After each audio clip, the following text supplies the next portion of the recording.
Firman-Mu pelita bagi kakiku, terang bagi Shalom, selamat pagi. jalanku. Jumpa kembali dalam renungan harian GMI Ebenezer. Yesus berkata, kasihilah sesamamu manusia seperti mengasihi dirimu sendiri. Kita berdoa. Pada pagi hari yang indah ini, kami patut bersyukur kepadamu.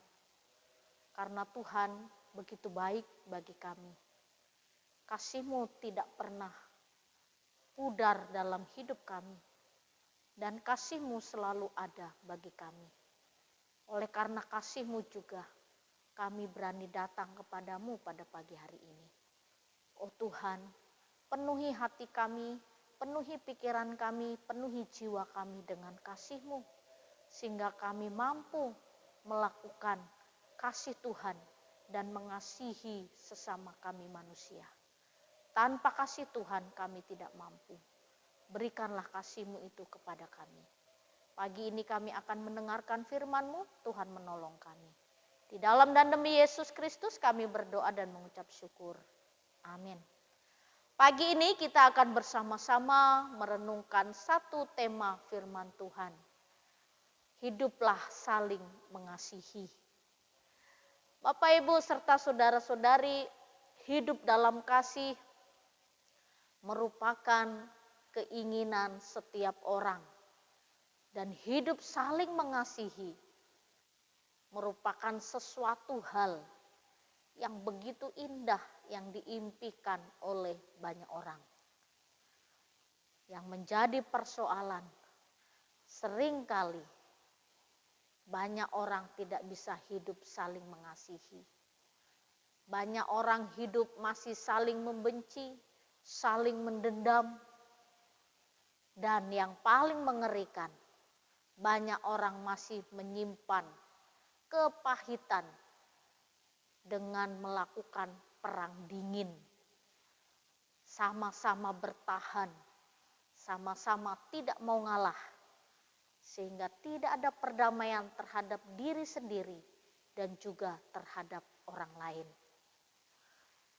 Saya bersyukur beberapa tahun yang lalu tokoh-tokoh bangsa kita ketika akan pemilihan presiden atau pilpres, mereka saling bersaing.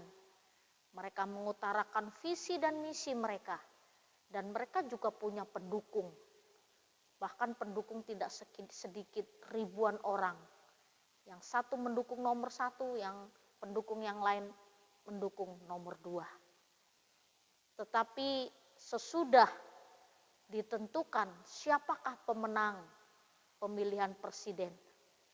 Dan pemenangnya adalah waktu itu periode kedua Joko Widodo tetap menjadi presiden.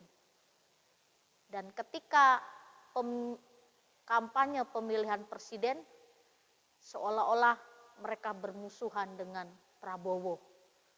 Tapi sudah ditetapkan bahwa Jokowi menjadi presiden.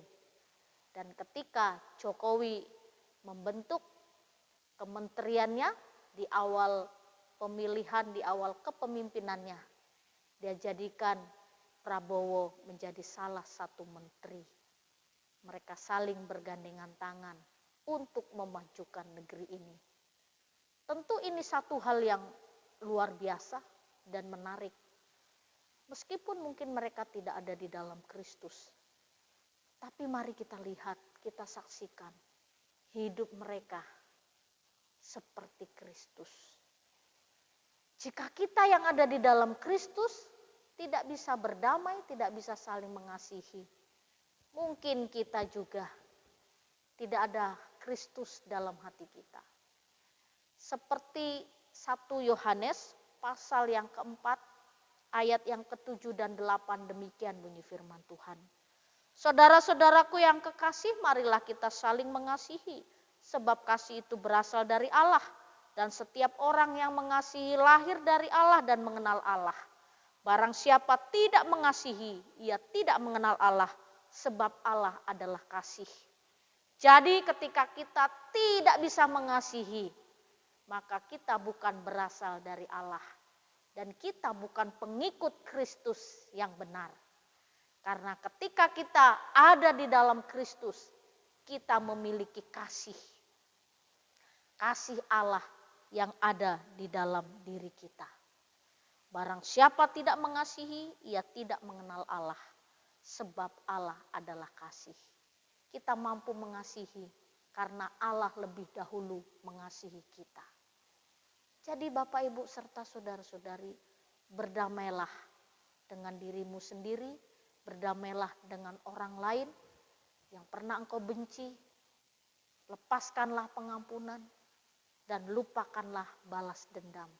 Hiduplah dalam kasih, maka damai sejahtera Allah akan melingkupi seluruh hidup kita, dan kita akan memperoleh kekuatan yang baru menjalani hidup. Hidup ini indah. Kiranya Tuhan menolong kita. Kita berdoa. Terima kasih untuk firman-Mu pagi ini. Kami mampu mengasihi karena Allah lebih dahulu mengasihi kami. Tolonglah kami untuk mengasihi sesama kami.